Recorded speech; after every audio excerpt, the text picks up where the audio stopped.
আমরা। আচ্ছা। তো আমরা বলেছি যে আমরা ১,০০০ সদস্য ৩,০০০ টুপি উৎপাদন করতে পারে মাসে। তো আমরা পিকেএসএফকে বলেছি যে আমরা কমপক্ষে ১০,০০০ সদস্যকে নিয়ে আপাতত কাজ করতে চাই। যাতে টার্গেট হচ্ছে ৩০,০০০ ৩০,০০০ টুপি উৎপাদন। জি। তো একটু বিষয়টা পিকেএসএফ গুরুত্ব সহকারে দেখছে। এখানে ছোট্ট একটা সমস্যা রয়েছে। সেটা হলো যে পিকেএসএফ এর যারা সহযোগী পার্টনার তারা যে সুযোগ সুবিধাটা পাচ্ছে, তো এটা লিফটের ক্ষেত্রে একটু সমস্যা হয়। সেটা হলো যে এটা কিন্তু আমাদের ফান্ডটা কিন্তু রিভলভিং না। জি। আমরা নিচ্ছি এবং দিয়েই একবারে শেষ হয়ে যাচ্ছে। তো সেক্ষেত্রে আবার দিচ্ছে না? না, আবার দিচ্ছে না। তো এটা আচ্ছা। একটু সেক্ষেত্রে সমস্যা হয়ে যাচ্ছে। কারণ আমাদের কিন্তু সদস্যগুলোকে ধরে রাখতে হচ্ছে। আমরা জি।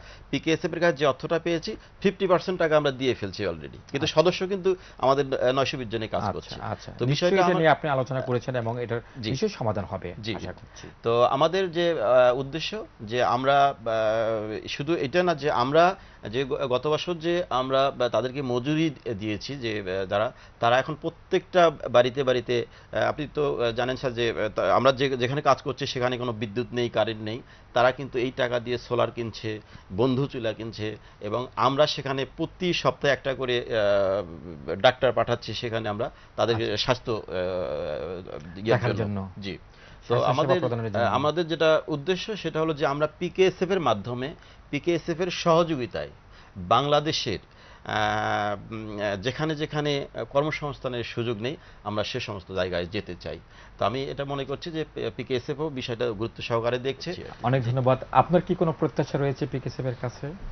স্যার, এই টুপি সংক্রান্ত ব্যাপারে এবং এমএম আকাশ সহ আরও যে ৮-১০ জন আমাদের এন্টারপ্রেনার আছে তাদের পক্ষ থেকে স্যার একটা রিকোয়েস্ট আমাদের, সেটা হলো যে এইটা আমাদের যে ক্ষুদ্র উদ্যোগ আছে চিরদিন যে ক্ষুদ্র অবস্থায় থাকবে আমরা আসলে এটা এরা আশা বড় করি না। হবে, এরা বড় হবে এবং বড় হওয়ার জন্য যে পরিবেশের দরকার, সেটা যে স্যার আমরা অর্থায়নের চাই, দরকার, অর্থায়নের দরকার, জি, সেটা স্যার জি। পিকেএসএফ অনেক থেকে অনেক অনেক ধন্যবাদ সাখাওয়াত আলী চৌধুরী আমাদের সাথে আসার জন্য, আমাদের সাথে আলোচনা করার জন্য।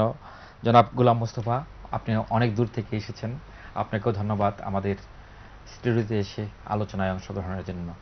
শুধু দর্শক মণ্ডলী, এতক্ষণ আমরা বিভিন্ন ধরনের টুপি নিয়ে আলোচনা করছিলাম, যে টুপি শতভাগ রপ্তানি হচ্ছে দেশের বাইরে। এই টুপির মাধ্যমে অসংখ্য লোকের কর্মসংস্থানের ব্যবস্থা হচ্ছে।